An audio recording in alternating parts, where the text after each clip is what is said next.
It could take me 30 minutes to do the brainstorm with myself. If I do it with ChatGPT or GPT technology, I can do it probably in 10 minutes, and it's giving me angles that I would not come up with by myself.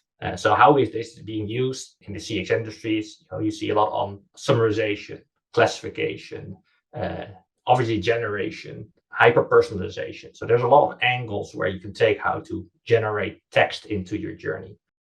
Welcome to Future Forward, the show that unravels the practical stories of AI's transformative power in the world of business. In this dynamic show, we go beyond the buzzwords and industry hype to explore the real-world applications and groundbreaking innovations that AI brings to professionals like you. I'm Jasner, and I'm here today with Danny Kuivenhoven, the head of digital transformation at Teleperformance and a distinguished leader in this field.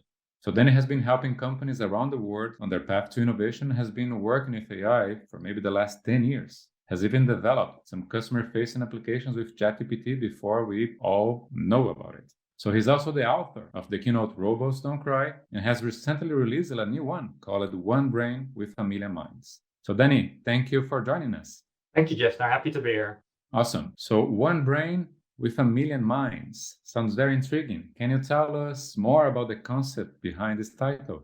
For sure, Jester. So in this world of generative AI, right, nobody can deny that the ChatGPT hype is there, right? Getting 1 million users in 5 days, which is the fastest growing app that we have seen in the history of mankind. And in this keynote, I'll take the audience through the journey, right? So AI is not something new, right? AI has been there for decades, and we've seen multiple generations of AI. The first generation of AI, which was basically based on data that was structured, and there we got the machine learning elements that we've been using for the last decades. The drivers of innovation, like the speed of computing, has increased, and we got the second generation of AI where we saw natural language processing, we saw computer vision, things like that, right? Autonomous driving is one of the most clear cases of that second generation. And now in the last 5 to 10 years, we've seen this GPT type of technology, which stands for generative pre-trained transformers. And it's the generative part that makes it really exciting, right? Because this is the first time in history that we have AI being able to create. And we've always used technology to be creative, being an electrical device or a typewriter or your computer to write your books. But they were there as an enabler, but never to create itself. And now actually we have AI creating, which is super exciting. So the way how these models are trained is on a lot of input from brilliant minds out there, right? And there's a lot of discussion around, if you look at the generative images, right, or paintings, like I can paint you a picture like Van Gogh or like Rembrandt. The AI learned from the masters.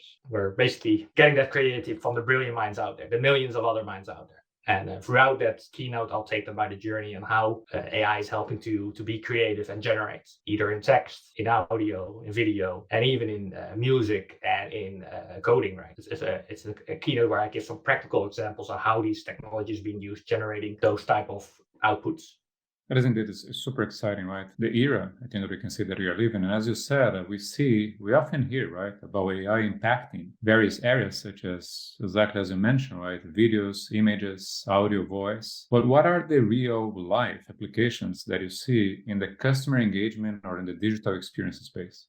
Yeah, sure. So I think what you're currently seeing is the text generation, right? I think if you look at what people are doing right now with ChatGPT, first when it just released, we saw the clever students, right, that are getting their homework made by GPT technology, and then you saw the countermeasure, having programs to detect if your homework was created by GPT. So it can create, right, and it is creative. So there are a lot of pros, right? So I use it a lot myself to get some inspiration. It could take me 30 minutes to do the brainstorm with myself. If I do it with ChatGPT or GPT technology, I can do it probably in 10 minutes, and it's giving me angles that I would not come up with just on by myself. So how is this being used? You see a lot on summarization, classification, obviously generation, hyper personalization. So there's a lot of angles where you can take how to generate text into your journey. So the same goes for images and videos, correct? The same goes for images and video, right? So I would say after text, images is probably the most used case right now. And you see a lot of companies adopting it, right? Look at Adobe just released Firefly, where you basically can do Photoshop with natural language, right? You just tell the system what you want to have it changed, and the AI will change it for you. Well, is it flawless? No, it's not. Will it become flawless? I'm positive it will. The limitation is, I would say, not the technology. The limitation is more on the user experience, on how to prompt this AI to get what you want from it. I think that's the same even with text, right? What you see a lot is the users that use GFG, let's say the unexperienced users that use ChatGPT, settle for the first outcome, where you can get much more exciting outcomes if you do a little bit of what we call prompt engineering and be creative in what you want to get out of it, and also challenge the AI on their mistakes and showing them that there's better answers out there. But it's really exciting, right? If you look at video, right? KPMG said that before 2040, there will be a movie that will get an Oscar where the script was written by AI, the CGI was done by AI, the creation was done by AI, right? An all AI movie that would get an Oscar out, within the next 17 years. That's very exciting, and I think it might be even earlier, right? There's already companies out there that allows you as a home user, do CGI, which we could never do before. I can have a movie of myself walking through the street and tell this software that Danny now has to look like a robot, and it will change me into a robot, which obviously I could use for my keynote Robots Don't Cry. And even the music, right? So there was this Dutch DJ who created his own sample with the voices of Snoop Dogg and Jay-Z. I think it got a cease and desist within the next 15 minutes because he has a lot of followers, and obviously they don't want that. And even there was this music writer who created a song which actually hit Spotify. What was a duet between Kanye West and The Weeknd, and it had over 1 million streams, right? And it was not Kanye West and not The Weeknd. It was AI generated that song. And he wanted to make a statement saying that the artists get paid way too much, where the writers of the song should get paid more, which was it was a lucrative action. The audience didn't know the difference, so it will also transform the music industry because we can now have songs from artists that are unfortunately no longer with us. Queen can record a new song with Freddie Mercury, having Freddie Mercury's voice in there. Super exciting. Yeah, and this last point that it made raises another very interesting aspect of everything that is going on, which is related to the privacy, security, copyrights, if you will, concerns around AI that are actually on the rise. So how can companies address these concerns and bridge that gap today? Yeah, that's a good question, and I get this question a lot. And well, as you know, ChatGPT currently is free, and when servers are free, you're paying something else, right? So that's the same when Facebook launched, right? It was free as well. But how did you pay? You pay with your data. And it's no different for this technology, right? The systems is still a learning phase, and they need training data to make the platforms better. So I think it was Italy who was the first company who said, we're going to ban ChatGPT as a whole. And there's something to say about it. I think you're actually selling your people short, right? Because you take out a lot of possibilities that the technology brings with it. But obviously you have to be sensitive about it. So instead of banning it, they should regulate it. And I think that's what you see now in the EU, and I think the rest of the world will follow, is that you see some clear regulations. I think it was Samsung who did release that their developers were actually using ChatGPT to generate code, and therefore they were sharing their code on the platform, basically sharing IP of Samsung. So again, if you would regulate inside a company, you can work with it. In the end, I think that OpenAI as a company will solve it themselves, right? So you can already see they announced last week that they now coming up with these business subscriptions. So they're going to change it to paid models. And obviously, if you pay for it, then you get some additional rights with it, meaning that you can exclude yourself from being trained on or stored the data. So they will fix those issues, because else the value of the platform will be gone. And if all countries start banning it, they don't have a platform. It's the same what you see with TikTok, right? How they are evolving on making sure they can do the regulations. This is what these big technology companies do, and they will make it work. People have to also be aware that in the end, ChatGPT is a front end, right? If you look at what the technology that's behind it, so when we started working it in 2020, it was GPT-3, which was started in 2019. We got access in 2020. And when ChatGPT was released, this is actually GPT 3.5 Turbo. Basically, they put a 5 on it, which is the conversational layer. And they also already released GPT-4, which is already a more advanced model. And I'm sure we will see a 4.5 and a GPT-5 afterwards, because the technology will evolve. And using these paid models in your technology gives you already that benefits from security and privacy perspective, right? So the data, they will not use your data to train on the model, and you can get your GDPR compliance certificates for those type of solutions. But it's really exciting. And if you don't want ChatGPT to learn any model, you can already do an opt-out form there. So they already took some measurements there. And so I would expect that the ban will be lifted at some point and regulations will be in place, making it secure as it should be, right? And I think that's, if you look at the world, I think the technology companies usually are the first in either the US or China. But if it's regulation, then obviously EU is always the first one to get that sorted.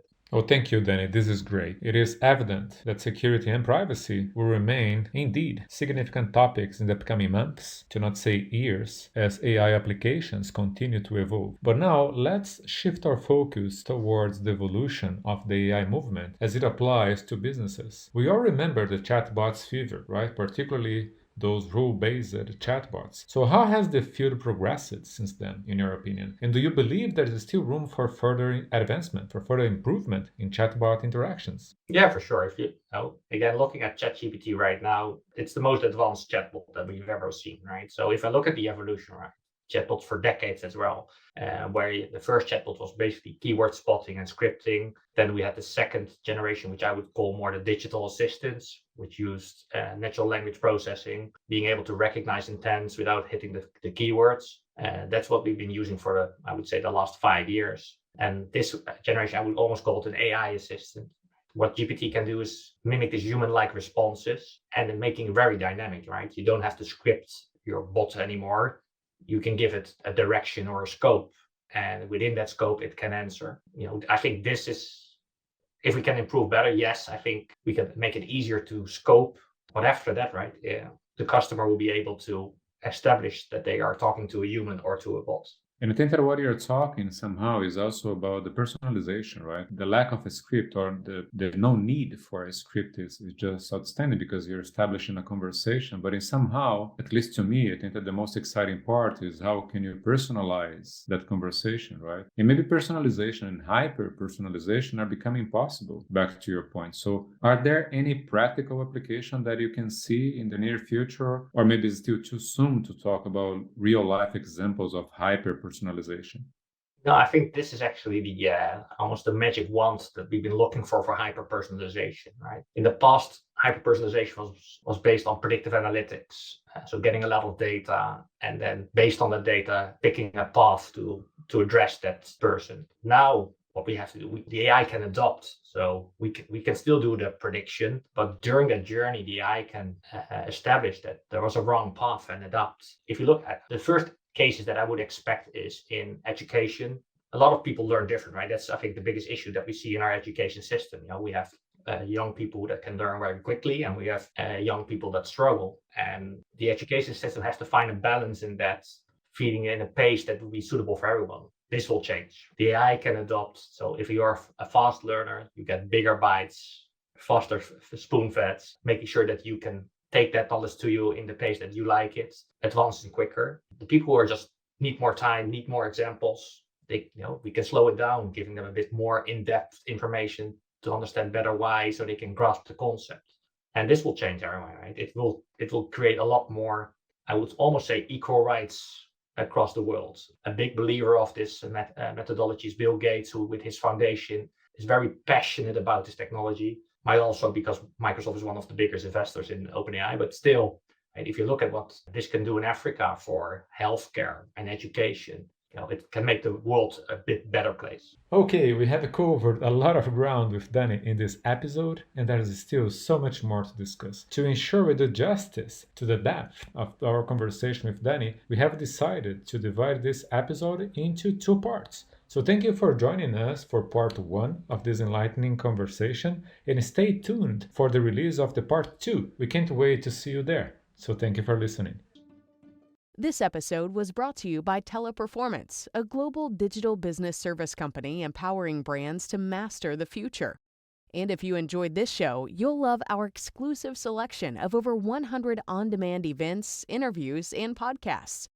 Click on the link below and unlock over 2,000 hours of invaluable insights and practical industry experience from top-tier leaders, brands, and experts in their fields. Thank you for tuning in, and make sure to stay tuned for new episodes as we embark on a journey that is revolutionizing the business landscape. We'll see you next time.